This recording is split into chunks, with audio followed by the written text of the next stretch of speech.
Salve, salve moçada! Você está agora no Júlio Responde, um quadro semanal para tirar dúvidas, para responder perguntas feitas aí pelos internautas lá no meu Instagram. Eu sempre abro uma caixa de perguntas e depois vem para cá para poder responder. Você quer ter a tua pergunta respondida? Então sempre colabora lá. Lembre-se de fazer a tua inscrição, ativar o sininho, já compartilhar esse vídeo aqui, porque ele é de utilidade pública. E hoje respondendo a tema específico que é uso de óleos essenciais, já temos aqui algumas perguntas super legais. Bora lá? Primeira pergunta.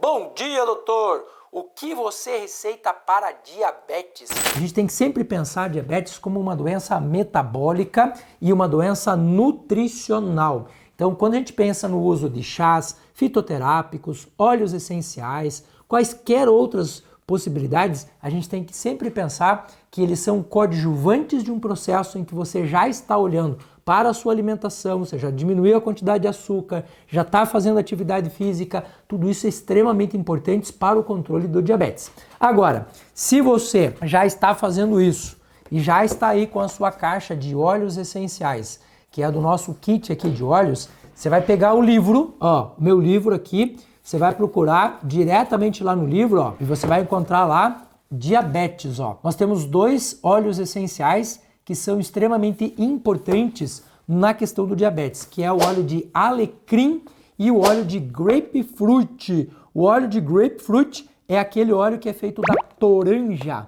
Esse carinha aqui, ó. Esse aqui é o alecrim e nós temos aqui também o grapefruit. Por que esses caras são legais? Primeiro, porque eles melhoram o funcionamento do nosso pâncreas. Segundo, porque eles diminuem a resistência à insulina. Então a insulina passa a fazer melhor o seu papel. Geralmente, quando a gente vai fazer o uso desses óleos, podemos fazer eles em cápsulas ou podemos fazer ingestão direto. De 1 a 2 gotas, 2 vezes por dia, excelente. Você já vai ter um resultado bem legal. Lembrando que os óleos são coadjuvantes no processo. Eles não são milagreiros, né? O milagre é você fazer tudo certinho do jeito correto. Olha aqui outra pergunta super legal aqui, ó. Doutor, a cada quanto tempo você precisa mudar o óleo? Veja, gente, na medicação tradicional, essa medicação de mercado, quando você vai encontrar lá na farmácia um medicamento X, aquela molécula que está lá é uma molécula que o seu corpo não reconhece, porque ela não existe na natureza. Para que uma empresa possa fazer a patente, né, para que ela possa ir lá e registrar aquela medicação, ela precisa alterar aquilo que a natureza deixou já perfeita. Só que quando essa molécula entra no nosso corpo, o corpo tem um processo de adaptação, o que significa que a gente vai ter um tempo que é o chamado período de pico terapêutico, que é aquele tempo que leva para a medicação fazer o efeito perfeito, que é aquilo que ela se propõe a fazer, mas vai chegar um momento que o seu corpo vai começar a combater aquilo. Então a maior parte das medicações, você tem ali o pico terapêutico e depois uma queda, é uma curva, né? Esse processo vai fazer com que o médico, o profissional de saúde tenha que aumentar a dose ou alterar o tipo de remédio. Isto não acontece com óleos essenciais. Por que não? Porque o óleo essencial, ele é retirado da planta, ele é retirado da natureza do jeito que está lá. Então, o nosso corpo tem um período de adaptação, mas aquele pico terapêutico, ele tende a ficar muito mais estável do que da medicação tradicional. Por isso que eu sou apaixonado por óleos essenciais. Então, respondendo a tua pergunta, não precisa fazer alteração. Você vai fazendo de uso contínuo, o que você precisa de uso contínuo, ou por um tempo específico. Eu estava lá esses dias com um fungo e eu fiz o uso por 3 semanas de óleo de tomilho. 3 semanas, acabou, tchau, já era. Não precisa variar. Outra pergunta super legal aqui. Qual o melhor óleo para o sono? Uma pessoa que desperta de madrugada. Veja, se você está despertando de madrugada, a gente já sabe que você está com baixa de melatonina ou com alta de cortisol. Ó, o cortisol, durante o dia ele sobe, a melatonina baixa. Durante a noite a melatonina sobe, o cortisol baixa. Esse ciclo, ele acontece, essa inversão de polaridade, lá por 4, 5 horas da tarde, por isso que geralmente dá um soninho ali no final do dia, e lá por 3 horas da manhã acontece de novo. Então, se você está com a melatonina muito baixa, o cortisol alcança ele e você desperta. Inclusive, na neurociência, nós temos um nome específico para essa situação, que se chama efeito alvorada, que é quando você acorda mais ou menos entre 2 e 4 horas da manhã. Quais são as duas coisas que a gente precisa fazer? Aumentar a melatonina, diminuir o cortisol. O que faz aumentar a melatonina? Um dos óleos mais incríveis para isso é o óleo de lavanda. Na madrugada, se você está acordando de madrugada, você pode fazer de 5 a 10 gotas de melatonina junto. Melatonina mesmo, se compra na Fitoessência. Faz de 5 a 10 gotas, 2 gotas de lavanda, faz a inalação e dorme. Se você quiser, você pode misturar a lavanda com óleo de semente de uva e passar de maneira tópica. Passa na região aqui do pescoço, porque dele vai tendo uma liberação mais lenta e ele tende a te manter por mais tempo. Ele mexe com o circuito de um hormônio chamado GABA. Ele é GABAérgico. Para baixar o seu cortisol, você pode utilizar também o alecrim. Só que daí o alecrim você usa antes de dormir. Simples assim, super de boa. Resposta para uma pergunta legal, porque eu sei que tem muita gente sofrendo aí com sono. Doutor, quando o fungo de unha está descamando, só o óleo consegue curar? Gente, fungo é um bicho doido, é um bicho lazarento para a gente conseguir acabar com ele. Principalmente o fungo de unha, porque o que acontece? A unha, ela não tem circulação sanguínea ali. Então, significa que os fluidos, de uma forma geral, eles não conseguem passar por essas estruturas. E quando ele já está descamando, aquela unha grossa, significa que você está com uma altíssima concentração de fungo. Então, quais são as questões que você tem que tomar cuidado?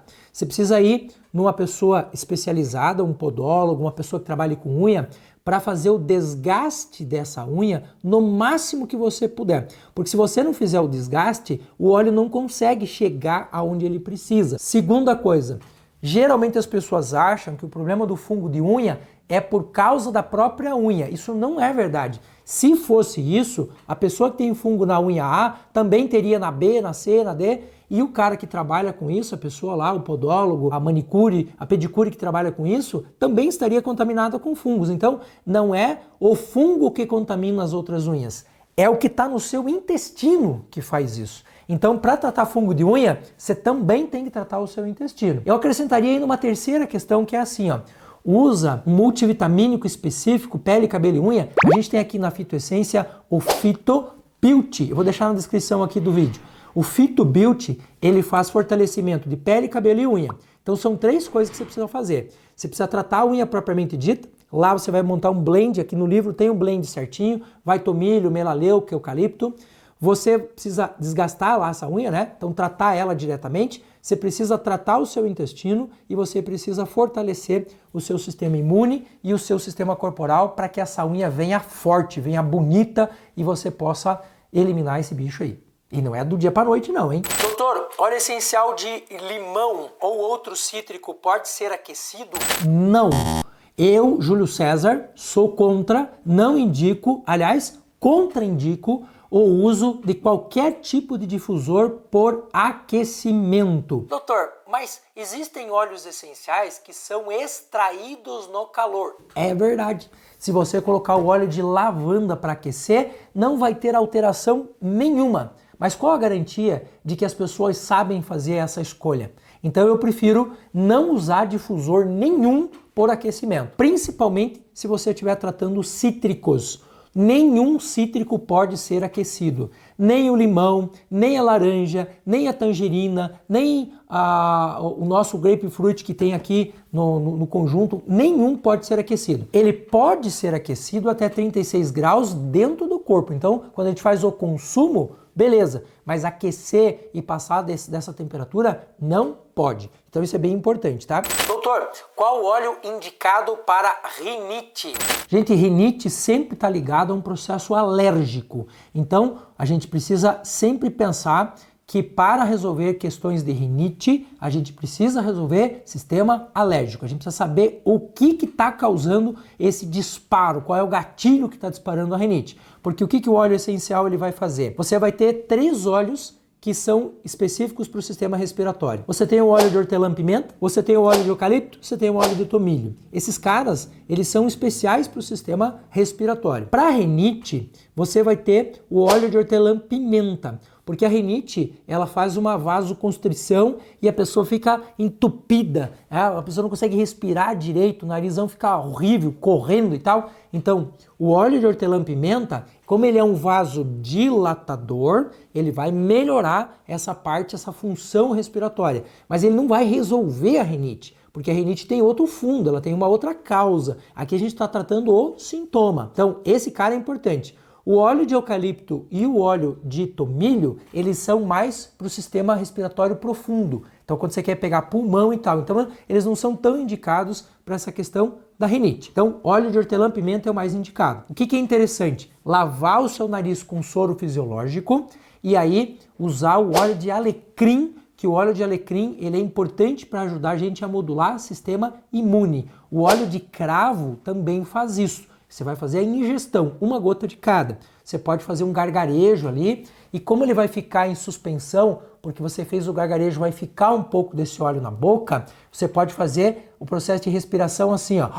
Respira pela boca, solta pelo nariz. Ele vai te ajudar bastante, tá? Fechado? Doutor, qual o óleo ideal para tratar halitose? A halitose é o famoso bafo de gambá, aquela pessoa que tá com cheirão e tal. Aliás, popularmente se diz que se você não avisar a pessoa que ela tem bafo, ela não percebe. E é verdade, porque a gente vai se acostumando com o nosso próprio cheiro e a gente não sente o cheiro. E às vezes a pessoa tá conversando contigo e, cara, tá impossível ficar perto do cara, porque o bafo tá medonho. A halitose, ela pode ter como causas inúmeras possibilidades. Você pode estar com uma gengivite, você pode estar com a microbiota da sua boca desregulada, você pode estar com o dente estragado, você pode estar com um problema de estômago, pode ser uma série de questões. Mas o fato é que a halitose sempre tem envolvida no processo um conjunto de bactérias. E para a gente fazer o controle dessas bactérias, existe um óleo essencial que é um monstro, chama óleo essencial de cravo.